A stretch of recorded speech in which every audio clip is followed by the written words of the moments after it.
Dios les bendiga a cada uno de ustedes. Muchas gracias por la invitación, jóvenes. Dios les bendiga mucho a cada uno. El tema de hoy es un tema realmente crucial dentro del estudio de la justificación por la fe. Y es un tema que recurrentemente se nos consulta por qué el estudio, el tema de pecado, por qué estudiar el concepto de pecado es tan relevante. Voy a compartir mi pantalla. Si por cualquier motivo no se pudiera ver, me avisan por favor para asegurarme de que todos lo puedan ver. Voy a correr acá un poquito. Bien.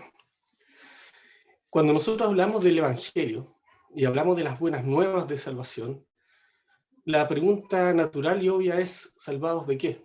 ¿De qué necesitamos ser salvados, cierto? Yo entiendo que ya han estado estudiando y han avanzado bastante con respecto a estos temas en los siglos anteriores con otros expositores. Y ahora seguramente van a haber algunos conceptos que se van a repetir, lo que ya han visto, pero necesito poner el tema de hoy en un contexto, evidentemente. El estudio del pecado precisamente viene a responder esta pregunta: ¿de qué necesitamos ser salvados? Y nos plantea precisamente esta situación dramática en la que el mundo fue afectado por causa de la introducción, de la entrada del pecado a este mundo, a este planeta. Y ello significó, evidentemente, un cambio vital de circunstancias en muchos sentidos. Es un cambio que lamentablemente vino a alterar el orden perfecto con el cual Dios había hecho todas las cosas e introdujo una serie de consecuencias de las cuales el universo y nosotros mismos hemos sido testigos. Pobreza, hambre, muerte, maldad, en todas sus expresiones han sido el resultante del pecado en este planeta.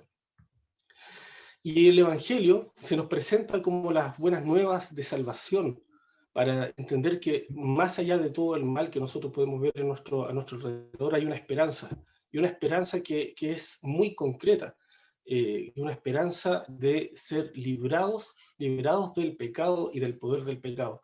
Y esto merece una explicación mayor, evidentemente, porque la mayor parte del mundo cristiano concibe que el Evangelio se reduce a la cruz, en el sentido de que la cruz termina siendo, digamos, el lugar donde se materializa completamente la expiación.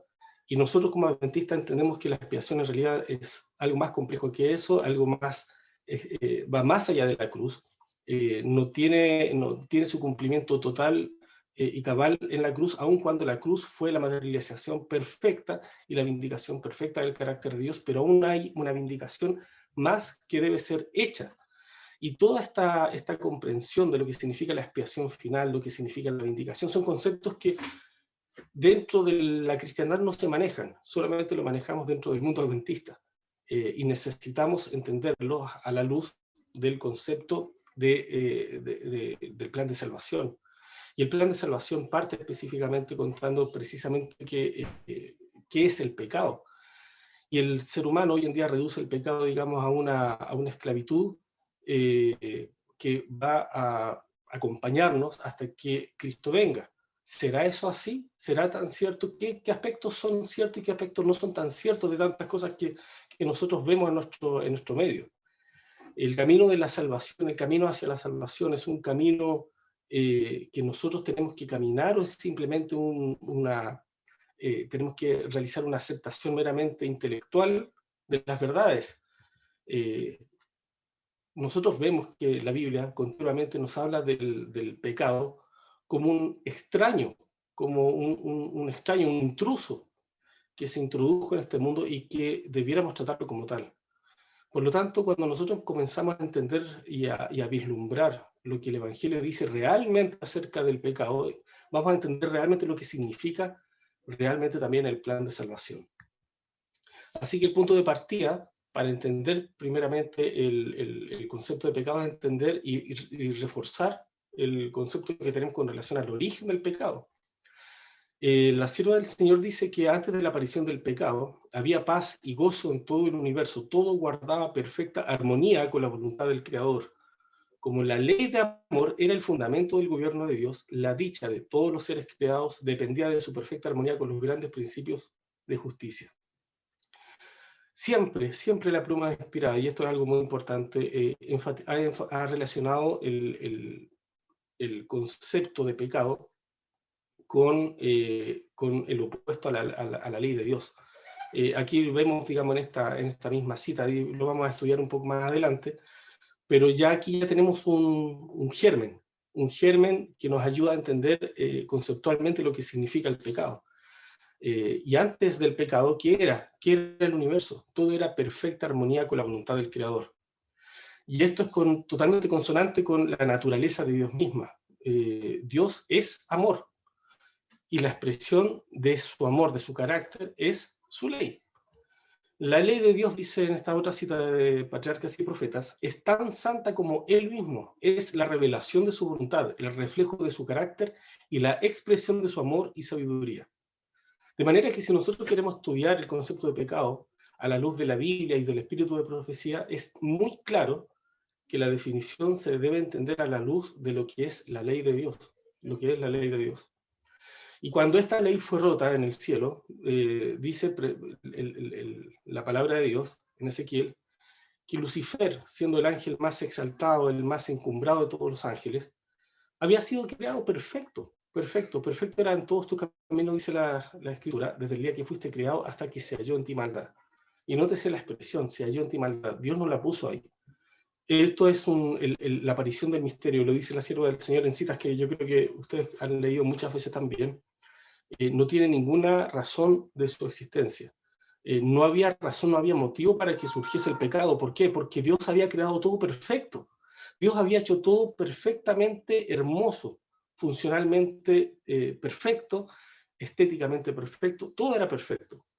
De manera que no había razón alguna para que el pecado apareciese, es decir, no había razón alguna para que alguien quisiera rebelarse realmente a todo este orden armonioso con el cual había sido hecho todo. Sin embargo, Lucifer vemos que se llenó a sí mismo de iniquidad, de pecado, ¿no es cierto? Pecó, transgredió la ley. Y el concepto de transgresión ya se ve nuevamente materializado en función, el concepto de pecado se ve materializado en función de la transgresión de la ley divina. Desde las edades eternas, había sido el propósito de Dios que todo ser creado, y noten bien, esta cita es muy importante, desde el resplandeciente y santo serafín, o sea, desde los ángeles, hasta el hombre, fuese un templo para que en él habitase el Creador. Esto es muy importante porque cuando nosotros hablamos de la ley estamos viéndola en el contexto del origen del gran conflicto. Vemos que antes de que el pecado entrase en el mundo, todo era perfecta armonía con Dios. Y esta armonía se verificaba, ¿no es cierto?, en que Dios colocaba su ley en cada criatura. Su ley de amor estaba inserta en cada criatura. Luego dice acá, a causa del pecado, la humanidad había dejado de ser el templo de Dios. Ensombrecido y contaminado por el pecado, el corazón del hombre no revelaba la gloria del ser divino, pero por la encarnación del Hijo de Dios se cumple el propósito del cielo. Dios muere en la humanidad y mediante la gracia salvadora el corazón del hombre vuelve a ser su templo. Nosotros sabemos que por causa del pecado efectivamente el hombre ha dejado de ser el templo de Dios. Esta es una realidad espiritual que nosotros entendemos a la luz de la teología del santuario. ¿Por qué los adventistas enfatizamos tanto en la teología del santuario? Porque precisamente se conecta con este principio, el principio de que el ser humano, por causa del pecado, dejó de ser un templo de Dios. Y la naturaleza del santuario, del carácter de Dios, la expresión del carácter de Dios, viene a estar, está en armonía con el hombre cuando el hombre se convierte en un templo para él. Esto es un principio clave. En el santuario celestial, a su vez, ¿en qué lugar se encuentra la ley divina? En el lugar santísimo, en el lugar más importante del cielo, donde está la presencia de Dios misma, y Dios desea que cada uno de nosotros sea un templo para Él. O sea, ¿logramos percibir la naturaleza de la ley de Dios al mirar estos textos? Es realmente impresionante. Luego, cuando se nos habla a nosotros, usted puede tener una conciencia, dice la sierva del Señor, y esa conciencia puede llevarlo a la convicción, pero la pregunta ¿es esa convicción un agente que actúa esa convicción a su corazón y a los actos del hombre interior? Hay una, fíjense muy bien esta palabra, purificación del templo del alma de su contaminación. Siempre ha sido la preocupación de Dios que nosotros entendamos la verdadera naturaleza del pecado a la luz de la naturaleza de la ley de Dios, de la ley santa de Dios, del carácter santo de Dios. La siguiente cita: solo Cristo puede purificar el templo del alma. Leíamos en la cita anterior, de la diapositiva anterior, que el propósito del cielo es, mediante Cristo, que volvamos a ser templos para Dios. Dios quiere volver a morar con nosotros, morar en la humanidad, morar con nosotros. Pero dice acá, no forzará la entrada. No viene a los corazones como antaño a su templo, sino que dice, he aquí yo estoy a la puerta y llamo. Si alguno oyere mi voz y abriere la puerta, entraré a él. Así es que el problema del pecado se puede entender a la luz justamente de lo que significó un rompimiento con el cielo a través de la transgresión de la ley. La transgresión de la ley de amor de Dios significó una separación entre el hombre y Dios, un rompimiento en esta relación. Y lo que Dios desea es indudablemente darnos vida eterna, pero la vida eterna está condicionada a que seamos idóneos para esta vida eterna. ¿Cómo podríamos estar en el cielo? ¿Cómo podríamos disfrutar del cielo? Disfrutar de la compañía de seres santos, la compañía de Dios mismo, que es la santidad en toda su absoluta pureza, si nosotros no somos capaces de entender y de disfrutar el cielo no siendo santos nosotros también. De manera que el pecado viene a ser precisamente el concepto clave que nos ayuda a entender precisamente qué es lo que ha pasado, por qué se dio el plan de salvación, por qué efectivamente nosotros necesitamos ser restaurados y qué relación tiene la victoria sobre el pecado con respecto a esto. El objetivo del pacto eterno, del nuevo pacto, siempre, por lo tanto, fue: daré mi ley en su mente y la escribiré en su corazón, y yo seré a ellos por Dios y ellos me serán por pueblo. El propósito de Dios, al restablecer la comunión con Él, ha sido precisamente esta operación, que solamente Él puede realizar. Una operación que se realiza al nivel de nuestro carácter, nuestro corazón. Así que hasta aquí, haciendo un pequeño resumen, nosotros tenemos que la ley es el carácter de Dios, santo, justo, bueno, como nosotros ya lo hemos visto muchas veces en las Escrituras. La ley está en el lugar santísimo, Dios pone su ley en nosotros para morar en nosotros, y de esa forma es que podemos estar en armonía con su voluntad y su carácter de amor. Hasta aquí creo que es bastante clara, digamos, la Escritura y el espíritu de profecía. Y lo que hemos visto también es que hay un binomio, una relación directa entre lo que es el concepto de la ley y el pecado. El pecado se define exactamente por lo que es la definición de la ley. El mismo Romanos 7:7 dice, yo no conocí el pecado sino por la ley. La ley define el pecado se define también por la transgresión de la ley. Y la ley, como hemos visto, ¿no es cierto?, es lo opuesto al pecado. Totalmente, es el opuesto total, el opuesto absoluto. ¿Qué compañerismo tiene la justicia con la injusticia? ¿Y qué comunión la luz con las tinieblas? Hay muchos textos en la Biblia que hablan acerca de esto, y vamos a ir por ello más adelante. Bueno, aquí hay otra comparativa que alude a lo mismo, tomando como referencia lo que hemos visto. La ley es el fundamento del gobierno divino, mientras que la transgresión de la ley es la oposición, rebelión a este gobierno divino. Mientras la ley es un trasunto del carácter de Dios, que es el amor, el cual es su principio activo y creador, la transgresión de la ley es una distorsión o cualquier intento de distorsionar el carácter de Dios. La ley es la expresión de su voluntad, mientras que la transgresión de la ley tiene que ser, por lógica, tomar cualquier tipo de elección contra la voluntad de Dios. Así que desde la perspectiva del gran conflicto para nosotros, el asunto debería quedar zanjado rápidamente. Pecado es transgresión de la ley, dice 1 Juan 3:4. Es la expresión y la definición perfecta de lo que es pecado. Es lógico, por lo tanto, que para sembrar dudas del carácter de Dios, cuál fue el propósito de Satanás en el cielo, él intenta introducir conceptos errados acerca de la ley. Y por lo tanto también es lógico que él intente instalar también un concepto diferente de pecado, porque al hacerlo también es una forma de atacar la ley de Dios, que es su carácter. Para entrar entonces en materia, ¿dónde se verificaba entonces esta armonía que Adán tenía con Dios antes de la caída? Lo mismo que, como veíamos recién, ocurría hasta con los ángeles, también como fueron creados desde un principio. El hombre estaba dotado originalmente de facultades nobles y de un entendimiento bien equilibrado. Era perfecto y estaba en armonía con Dios. Nuevamente, ¿dónde se verifica esta armonía? En la ley, en estar en armonía con la ley. Sus pensamientos eran puros, sus designios santos. En su estado de inocencia, el hombre gozaba de completa comunión con aquel en quien están escondidos todos los tesoros de la sabiduría y de la ciencia. Y justamente esta semejanza a Dios, como dice la cita siguiente, se verificaba también, bueno, en cuanto a la forma y fisonomía, pero sobre todo en cuanto al carácter. El tema de la semejanza con Dios tiene que ver con haber sido hechos semejantes en carácter a Dios. Y en Romanos 5:18 se enfatiza este concepto también. La transgresión, por la transgresión de uno vino la condenación a todos los hombres. Nuevamente la transgresión. Muchos en la cristiandad dudan de que la ley de Dios haya sido dada al ser humano antes del Sinaí. Pero vemos que la Biblia siempre ha mantenido el mismo concepto. Adán transgredió. ¿Qué transgredió?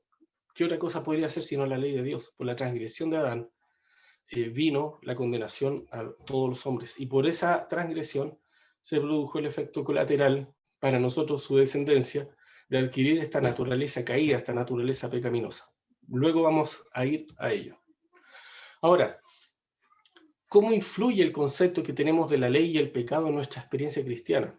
Y aquí vamos a ver una cita del Conflicto de los Siglos que nos demuestra la importancia y por qué el tomar este tema y por qué tocar este tema. Pecamos porque somos pecadores porque pecamos. Porque esto influye directamente en nuestra experiencia cristiana. Dice acá esta cita, se ha perdido de vista en sumo grado. Fíjense muy bien, no dice la naturaleza del pecado, dice la naturaleza e importancia de la ley de Dios. Ahora, como nosotros veíamos recién, la ley y el pecado son un binomio, por lo tanto, probablemente mientras otras personas no vean esta relación entre la ley y el pecado, nosotros sí la tenemos que ver. Para nosotros tiene que ser muy, muy claro. Cuando vemos, se ha perdido de vista en sumo grado la naturaleza e importancia de la ley de Dios, también deberíamos, ¿no es cierto?, entender en nuestra mente inmediatamente. Se ha perdido la naturaleza de la importancia de la ley de Dios y el pecado, porque son un binomio. Si perdemos la perspectiva, la comprensión de lo que significa el pecado, al mismo tiempo estamos afectando la naturaleza de la ley de Dios. Un concepto falso del carácter perpetuo y obligatorio de la ley divina es justamente lo que ha hecho incurrir en errores respecto a la conversión y santificación. Y como resultado se ha rebajado el nivel de la piedad en la iglesia. En esto reside el secreto de la ausencia del Espíritu y poder de Dios en los despertamientos religiosos de nuestros tiempos. Frecuentemente nosotros vemos que en nuestra iglesia hay intentos, esfuerzos por que se genere un reavivamiento, que podamos tener la tan esperada y anhelada lluvia tardía, el derramamiento del Espíritu Santo. Pero dice acá explica cuál es la razón. La razón es que el enemigo ha logrado introducir algunos elementos que han hecho que nosotros perdamos la perspectiva, la comprensión de lo que significa en su naturaleza e importancia la ley de Dios. Entonces, ¿qué diferencia produciría realmente esto? ¿Cómo lo vamos a ver materialmente? Bueno, el enemigo se ha preocupado de introducir algunos conceptos errados de algunos textos que cuando nosotros los leemos rápidamente, pareciera que dan a entender que nosotros, en realidad, con respecto al pecado, no tenemos mucho que hacer. Son textos que son frecuentemente utilizados para sostener la idea de que nosotros somos pecadores por naturaleza, nacemos pecadores y vamos a morir pecadores. Por ejemplo, Salmo 51:5 dice, he aquí en maldad he sido formado y en pecado me concibió mi madre. Primera de Juan 1:8 dice, si decimos que no tenemos pecado, nos engañamos a nosotros mismos y la verdad no está en nosotros. Romanos 7:17, cuando dice, no soy yo quien hace aquello, sino el pecado que mora en mí. Entonces, estos textos suelen confundir a la mayor parte de la cristiandad. Pero ojo, ¿por qué? Porque no están viendo el concepto de pecado, primero, a la luz de la perspectiva del gran conflicto, que es lo que acabamos de ver, y por otro lado, estos textos efectivamente se acercan a estos textos con mentes prejuiciadas muchas veces, con mentes que han sido mal informadas respecto de lo que significa el pecado, y también no se acercan al texto leyendo cada texto en su contexto con las herramientas propias de interpretación que Dios nos ha dado. Si nosotros leemos las Escrituras, vamos a leer un texto, por ejemplo, del mismo salmista David, otro texto del mismo Juan y otro texto del apóstol Pablo a continuación. El salmista dice, porque tú, oh Señor Jehová, eres mi esperanza, seguridad mía desde mi juventud. Por ti he sido sustentado desde el vientre, de las entrañas de mi madre, tú fuiste el que me sacaste, de ti será siempre mi alabanza.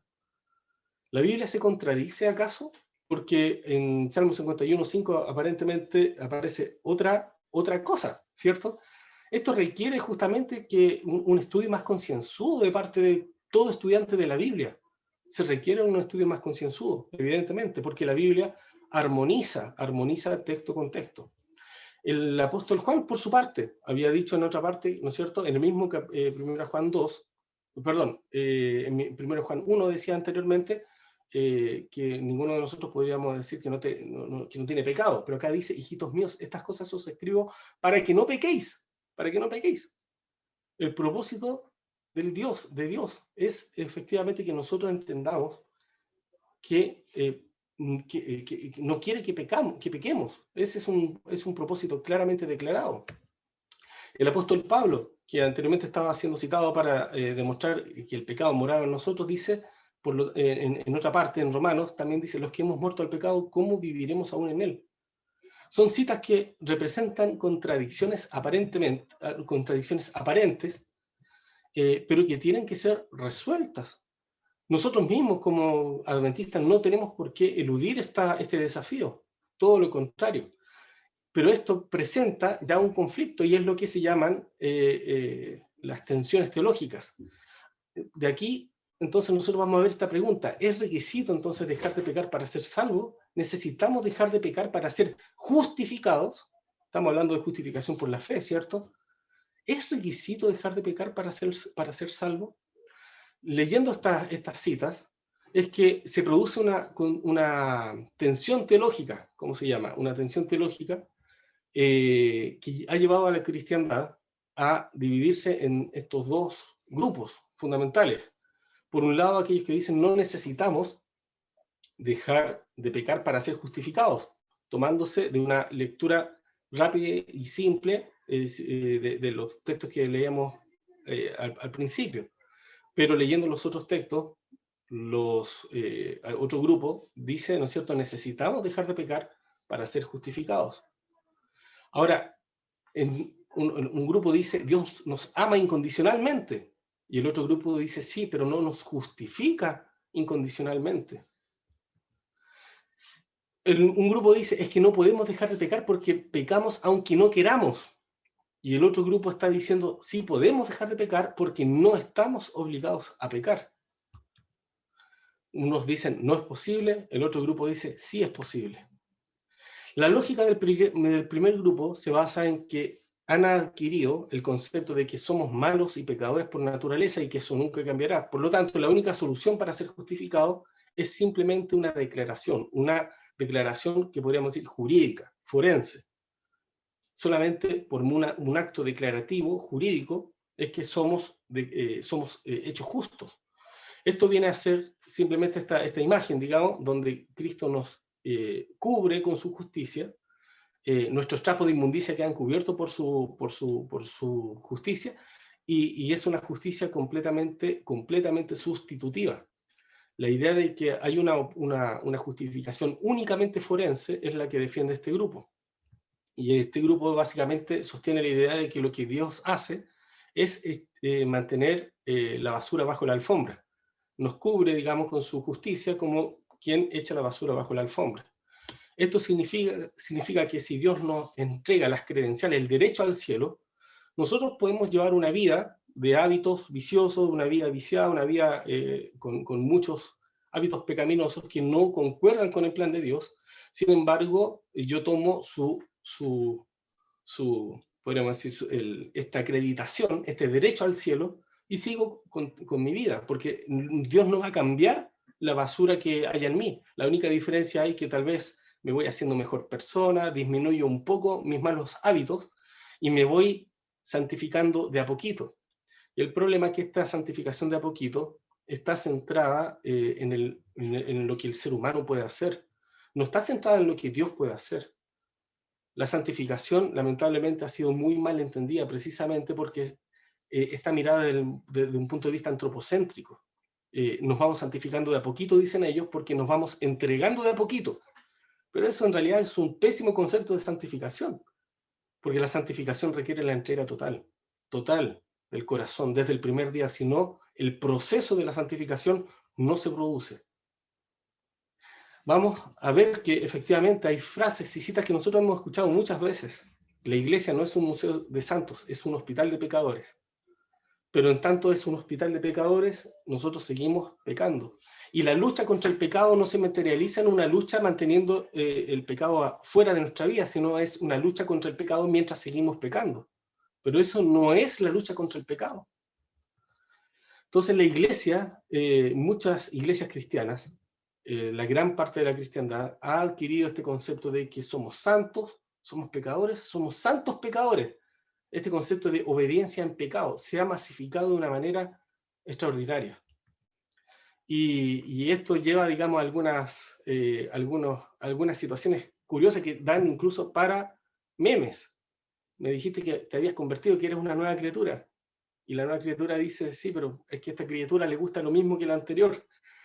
¿Cuál es la diferencia entonces entre el hombre antiguo y el hombre nuevo? ¿No es cierto? Si seguimos siendo pecadores, consecuencias espirituales para muchos.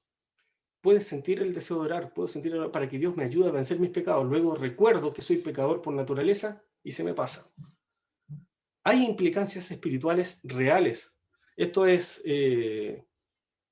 parece gracioso y resulta gracioso cuando lo vemos de esta forma, pero representa una realidad dramática, triste, que es la realidad de muchos cristianos hoy en día. ¿Y de dónde viene esta idea de que somos pecadores por naturaleza? Bueno, Agustín de Hipona, este famoso monje de los siglos cuarto y quinto de nuestra era, recogiendo las ideas de Platón, desarrolló el concepto del pecado original. El pecado original básicamente sostiene que todos nacemos pecadores y todos tenemos la necesidad de hacer cosas malas y desobedecer a Dios. Para él, el pecado es una necesidad. El hombre no puede abstraerse de esa necesidad. Y por cuanto es una necesidad, el ser humano ya no tiene libre albedrío. Eso es lo curioso. Al sostener el pecado original, el ser humano pierde su libre albedrío, porque está condicionado a pecar. Eso se llama determinismo. Filosóficamente se llama determinismo. El determinismo es estar determinado a hacer algo y la imposibilidad de hacer otra cosa. Imposibilidad. Entonces, para él, el pecado era tomando las ideas y los conceptos de Platón, que para Platón todo lo material, todo lo físico, era maligno y pecaminoso y corrupto. Lo único puro, digamos, era el espíritu en un estado, digamos, etéreo. Realmente su concepto era que el pecado contaminaba todo como si fuera una sustancia, que todo lo que lo toca lo contamina. Pero recordemos nuestro concepto de pecado. ¿Qué es pecado? Pecado es una transgresión, es un verbo. Y aquí Agustín ha cometido el error garrafal de entender pecado como una sustancia. De ahí viene la palabra sustantivo. ¿Cómo un verbo se convierte en sustantivo? No, el pecado original no explica este proceso de sustantivación. de un verbo a un sustantivo, no se explica, no tiene ninguna lógica desde el punto de vista filosófico, ni ninguna lógica desde el punto de vista bíblico. Cuando Lucifer cuando Lucifer pecó, transgredió la ley de Dios, no porque hubiera una condición en él que lo obligara a pecar, fue una elección. Cuando Adán pecó, tampoco él tenía la condición pecaminosa, él pecó como una elección. En el caso de Lucifer, la transgresión fue autoinducida. Él mismo se fue llenando de iniquidad, dice la Biblia, y pecó, y eligió pecar. En el caso de Adán y Eva fueron inducidos a pecar, pero igual eso fue una elección. Ellos pudieron haber rechazado la tentación del enemigo. Y lo mismo pasa con nosotros. También nosotros tenemos la posibilidad de escoger. Entonces, esta idea que lamentablemente Agustín regó por la cristiandad, se fue materializando en la idea de que todos los bebés nacen contaminados con pecado, y que por lo tanto son culpables y tienen responsabilidad sobre el pecado, y lo que hacen los católicos de bautizar a sus bebés es para anular un poco, disminuir un poco este pecado original. Qué cosa más absurda. Bueno, lamentablemente, la influencia de Agustín no quedó solamente con la Iglesia Católica. El mismo Lutero, el gran reformador y el gran referente en lo que se refiere a justificación por la fe para la cristiandad y sobre todo para el mundo protestante, nunca abandonó el concepto de pecado original. Esto es muy importante, nunca abandonó el concepto de pecado original. Él llegó a la idea de que efectivamente, como él era pecador y como él seguía siendo y va a seguir siendo pecador siempre, la justificación por la fe implicaba simplemente esta justicia imputada legalmente, una justicia meramente declarativa y jurídica. Por eso él acuñó el concepto simul justus et pecador. Al mismo tiempo soy justo y pecador. La única forma, digamos, de ser justificado para él era una justicia externa, una justicia forense.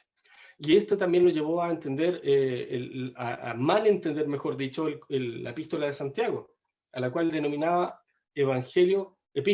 epístola. Ahí me equivoqué con la descripción. Epístola de paja.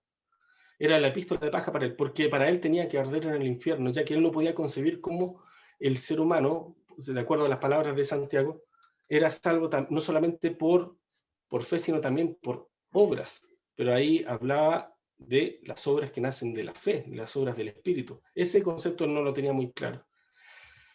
Y miren esta cita. Esta es una cita de una carta que él le envió a su colaborador Melanchthon el 1 de agosto de 1521. Sé un pecador y peca audazmente, pero cree y alégrate en Cristo aún más audazmente. Mientras estemos aquí en este mundo, hemos de pecar. Ningún pecado nos separará del Cordero, aunque forniquemos y asesinemos 1000 veces al día. Peca audazmente. Realmente una declaración muy poco afortunada del querido Lutero, Martín Lutero. Y esta frase evidentemente se ha regado por el cristianismo de muchas maneras. Hay un merchandising con respecto a esta misma cita del símul que por el mundo hace muchas cosas. Y aquí está una página de un grupo evangélico, y ellos llegan a esta conclusión. Es verdad, dice que luego de la conversión ahora hay algo bueno en nosotros. Algo bueno, dicen. Porque antes no teníamos vida espiritual ni podíamos amar a Dios. Pero la realidad es que de que ahora el Espíritu muera en nuestras vidas no significa que hemos dejado de ser pecadores. Esto no se entiende, pero eso es lo que ellos declaran. Dice, la vida cristiana no es antes yo era malo y pecaba mucho, pero ahora que creo en Cristo y dejé de ser un terrible pecador. Una descripción mucho más apropiada sería, nunca he dejado de ser malo, pero por la gracia de Dios ahora creo en Cristo y estoy siendo santificado. Si nosotros creyéramos esto, y ellos creen que la justificación es meramente jurídica, forense, entran en una profunda contradicción ellos mismos, porque el cambio de estatus, el cambio jurídico de nosotros, como por ejemplo los que ya estamos casados, no es empezar a convivir con la pareja hasta que un día nos damos cuenta de que estamos casados. no nos vamos casando de a poquito. El cambio jurídico es radical, indudablemente, es radical. Nos casamos con Cristo y con el vínculo jurídico hay un vínculo espiritual, un vínculo de amor. Y lo que hace el tiempo es profundizar ese vínculo, indudablemente. Pero no es que con los años voy a estar casado, voy a llegar a estar casado partiendo de un punto en el que no me encuentro completamente casado. O si estoy casado, entonces ¿cómo se entiende esto de que no estoy siendo santificado, pero no estoy completamente, digamos, disponible para Dios? No he dejado de ser malo, no dejo de ser malo. ¿Qué quiere decir eso? Que estando casado me puedo dar licencias, porque claro, como voy aprendiendo lo que significa ser casado, entonces me puedo dar licencias. ¿Se dan cuenta cómo esto genera muchas contradicciones para los mismos protestantes? Bueno, la tensión teológica del lado de lo que nosotros creemos, de lo que nosotros venimos a sostener y a defender hoy, dice que nacemos con una naturaleza débil frente al pecado, nacemos con una naturaleza pecaminosa, indudablemente, pero esta naturaleza pecaminosa, también llamada caída, significa que somos débiles frente al pecado, pero no estamos obligados a pecar. Para ser justificado necesito aceptar la justicia de Cristo. Pero esta justicia de Cristo tiene dos dimensiones, la justicia imputada y la justicia impartida. Nosotros creemos que la justificación indudablemente tiene un elemento y un componente forense. Hay un componente jurídico, un cambio jurídico indudablemente, pero también hay un componente experiencial que se verifica en la transformación que Cristo está dispuesto a hacer y que nosotros debemos estar dispuestos a aceptar. Por lo tanto, se me declara justo a condición de que me arrepienta y rompa con el pecado. Y es interesante que este arrepentimiento, de acuerdo a las citas que vamos a ver a continuación, no es un arrepentimiento que tengo un solo momento de mi vida. Es un arrepentimiento de toda mi vida de pasado, de todo lo que yo soy y lo que fui, de lo que fui. Es un arrepentimiento que se debe sostener en el tiempo. Vamos a ir a eso posteriormente. Ahora, ¿cómo afecta entonces mi experiencia cristiana a lo que yo crea? A la luz de lo que acabamos de ver. Si por un lado muchos dicen Dios no me puede librar de la ley del pecado, y nosotros decimos Dios sí tiene el poder de librarnos. ¿Quién tiene la razón? La Biblia dice en Judas 1:24 que Cristo es poderoso para guardarnos sin caída y presentarnos sin mancha delante de su gloria con gran alegría. Cristo es poderoso para guardarnos de todo pecado. Si Dios puede guardarme de pecar, entonces el pecado no es necesario. Evidentemente, no es necesario, no es una necesidad, como lo planteaba Agustín. Entonces, el primer problema de la gente que dice que no puede luchar, no puede vencer contra el pecado, es la limitada comprensión que puedan tener ellos de las posibilidades infinitas de Dios.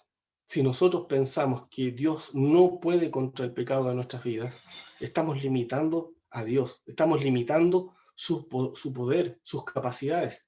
Eso también afecta a su carácter. Y nuevamente nos retrotrae al centro de todo, el gran conflicto. ¿Qué está en juego? Está en juego el carácter de Dios. Y esto también tiene mucho, mucho que ver con ello.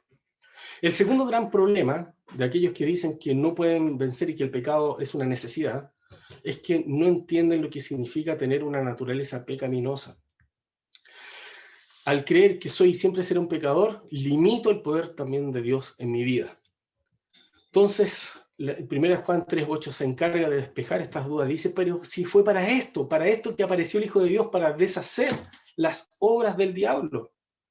Entonces tenemos que, el mundo se ve enfrentado a estas dos definiciones. El concepto de pecado como una cosa, una sustancia, un sustantivo, ¿no es cierto?, que nos condiciona a pecar, y el concepto 2 que dice que pecado es una decisión voluntaria de ir contra la sagrada, santa y justa ley de Dios. Un verbo, una decisión, una elección. 1 Juan 3:4 dice que pecado es una transgresión de la ley. Y la hermana White, en la inspiración que Dios le dio, declara que la única definición de pecado es la que da la palabra de Dios. Pecado es transgresión de la ley. Aquí nosotros no deberíamos perdernos. No tendríamos por qué tener duda alguna de lo que es realmente pecado. partimos estudiando lo que significa la ley desde el gran conflicto, la ley y el pecado desde el gran conflicto, y hemos visto cómo el concepto se ha mantenido y se ha reiterado perfectamente a lo largo de las escrituras y del mismo espíritu de profecía. Por lo tanto, la antropología bíblica nos muestra que nosotros, teniendo una naturaleza pecaminosa, tenemos una carne mortal con debilidades y flaquezas frente al pecado, tenemos tendencias pecaminosas heredadas y cultivadas, pero tenemos capacidad de elección. Nuestra capacidad de elección no nos permite cambiar nuestra naturaleza pecaminosa. La naturaleza pecaminosa la tendremos hasta que Cristo venga, porque es el conjunto de lo que somos en nuestra carne mortal, ¿no es cierto?, con sus debilidades y flaquezas, y en cuanto a sus tendencias. Pero las tendencias son precisamente las que pueden ser erradicadas de nuestra vida. Y ahí es donde nosotros entramos a la pregunta crucial. La pregunta de si somos pecadores porque pecamos o pecamos porque somos pecadores se resuelve con relación a las tendencias pecaminosas. A las tendencias. Es ahí donde nosotros comenzamos a entender la naturaleza del conflicto que nosotros tenemos hoy en día. Nosotros no tenemos problema en reconocer que somos débiles. Muchos dicen que peco porque soy débil. La carne es débil.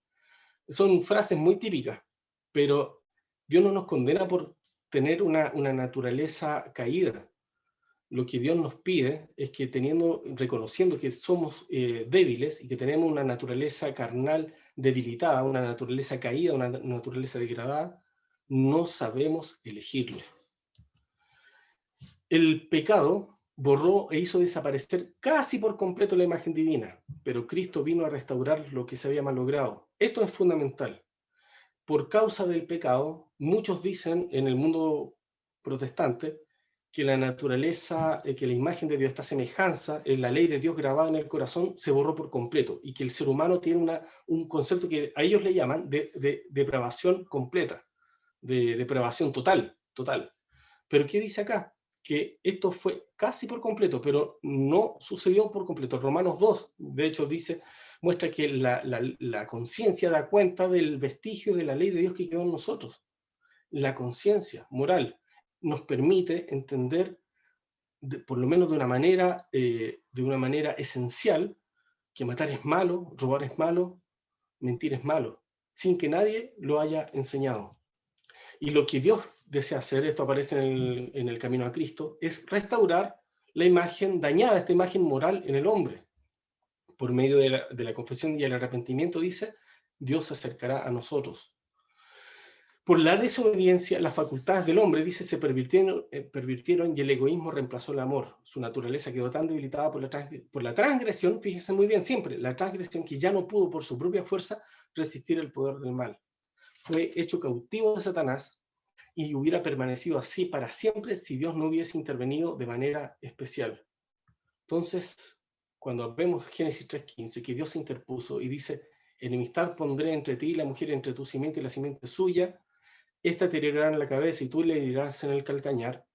Esta divina sentencia dice que fue una profecía que hasta los últimos tiempos, hasta los tiempos nuestros, predecía el gran conflicto en el que se verían empeñadas todas las razas humanas que hubiesen de vivir en la tierra. ¿Qué pasó en Génesis 3:15?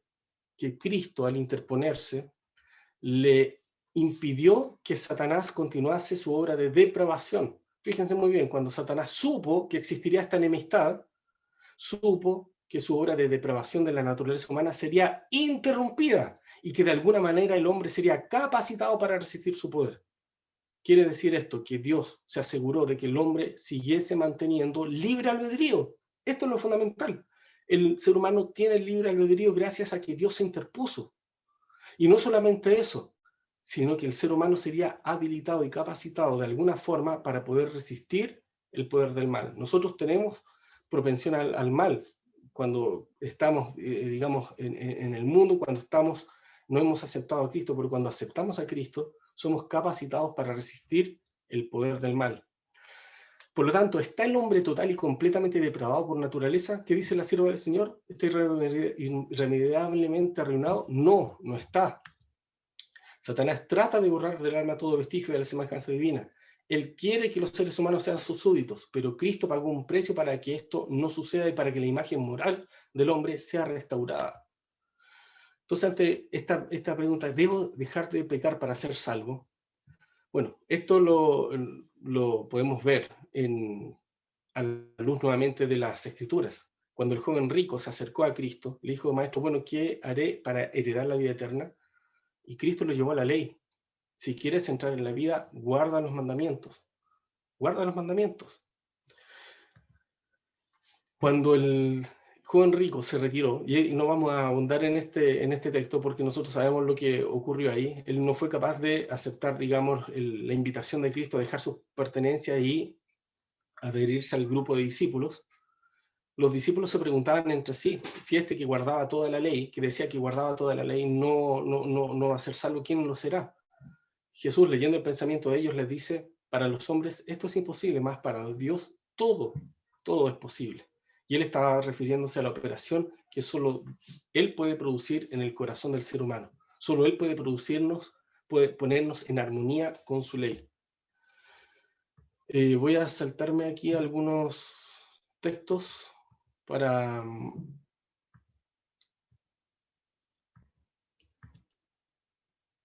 Aquí. Es nuestro pecado, entonces, nuestro propio pecado, no el pecado de Adán, el que hace división entre nosotros y Dios. Nuestro pecado, dice, es el que hace ocultar de nosotros su rostro para no oír.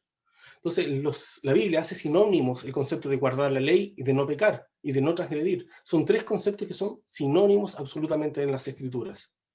Cuando nosotros leemos 1 Juan 3:4, que veíamos que es la definición de pecado, todo aquel que permanece en él no peca, haciendo la transliteración deberíamos leer todo aquel que permanece en él no transgrede la ley. ¿No es cierto? Recordemos entonces siempre qué es la ley, qué significa transgresión. Entonces el legalista se confunde y dice, hay que cumplir la ley, no depende, no transgredirla, depende completamente de ti. Pretende que la transgresión se limita a algo que nosotros podemos hacer o no hacer. El legalista dice, no fumo, por lo tanto no peco. No miento, no peco. Pero esto, a la luz del gran conflicto, la transgresión es algo diferente. En 1 Juan 3, versículos 6 y 9 dice, todo aquel que es nacido de Dios no practica el pecado porque la simiente de Dios permanece en él y no puede pecar porque es nacido de Dios. Este es el versículo 9. Y es muy importante porque el concepto de pecado y de cumplimiento de la ley de no pecar, digamos, el no pecar, el cumplir la ley, es estar en armonía con Dios, es permanecer en Cristo.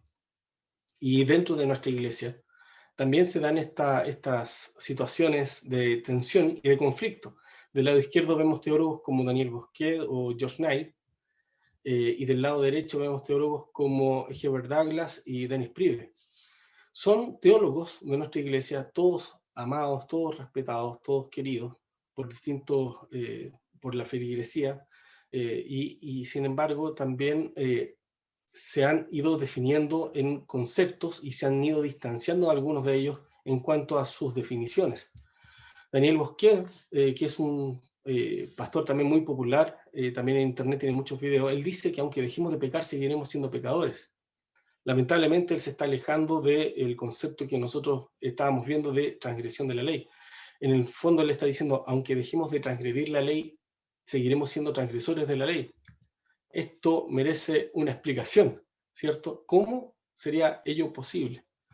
Y ellos evidentemente no tienen ningún sustento ni una base a la luz de lo que significa realmente pecado. Si no nos apartamos del concepto de que pecado es transgresión de la ley, entenderemos precisamente que tanto Romanos como Santiago y cualquier otro texto que nosotros podamos encontrar termina siendo complemento de esta definición base. Para la próxima semana vamos a abundar un poco más con respecto a este tema, pero voy a dejar planteado, digamos, este cuadro y va a ser introductorio para la próxima sesión.